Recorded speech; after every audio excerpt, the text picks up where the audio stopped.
Juan Marasigan Felio, born on February 28, 1948, known professionally as Johnny Delgado, was a Filipino television and movie actor, comedian, and writer.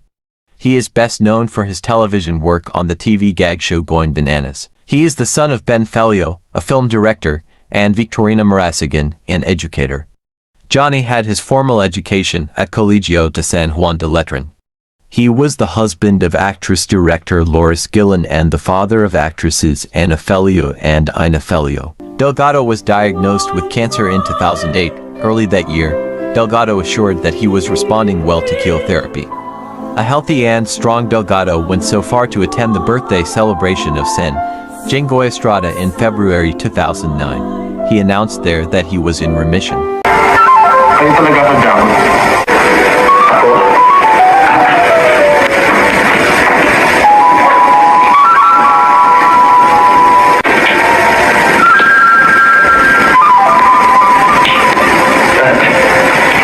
Tuloy ka!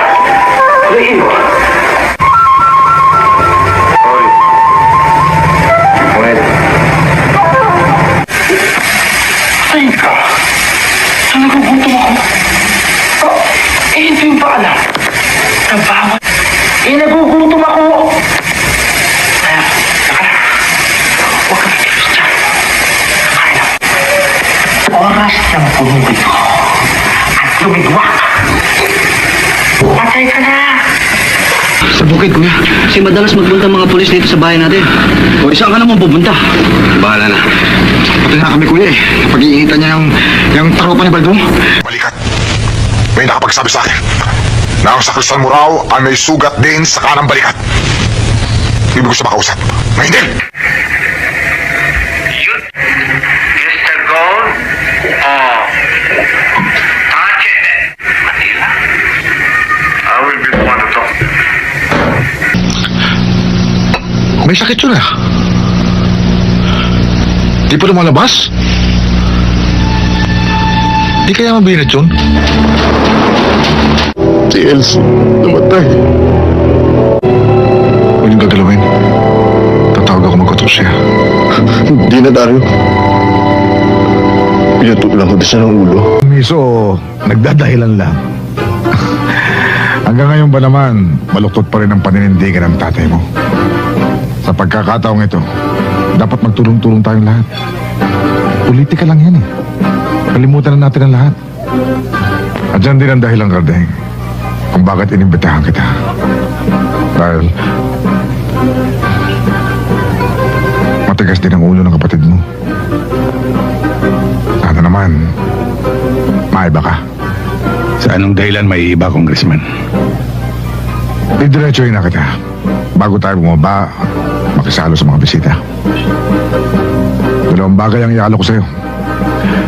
Una, siguro naman alam mo nang interesado akong bilhin ng lupa. Are they part of the tribe? Well, Teka, insultuhan na to ah. Teka, ano na pag-iisulto ron? Ang gusto na the truth. Wala na ito. Ito ang masarap kalabanin para palubugin. Lalong-lalo na ako makikipag-usap lang sa katulad mo. Ganon? Ako sigurado pag sinabi ko sila pa, dadapa. Subukan natin. Dito ba? Bakit hindi ako suntukin mo? Dito! Dito!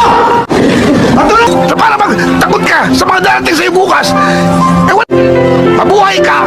Na para bang every moment ka! Ito sinasabi sa mga rider, but they keep doing that. Parang ayaw nila bigyan ng support at show eh. Na ano ko eh, na yun ang importante sa akin eh. Ano, kausapin natin. Lorde! Ang hirap itong ganito kasi. Kasi pagkaganito na naman. Alam mo, hindi pa. Dapat rin ha, yung kunin mong unang customer kasi gwapo naman niya. Tsaka, brutos. Nipisto mo ako eh. Baka naman nakakagulo na tayo rito. Wala, parang ano ba problema mo? Wala po. Pag hindi pa kita pinapanood doon, nakatunganga ka lang, hindi nakikipaglaro. Tirahan. Ito ang inyong tahanan.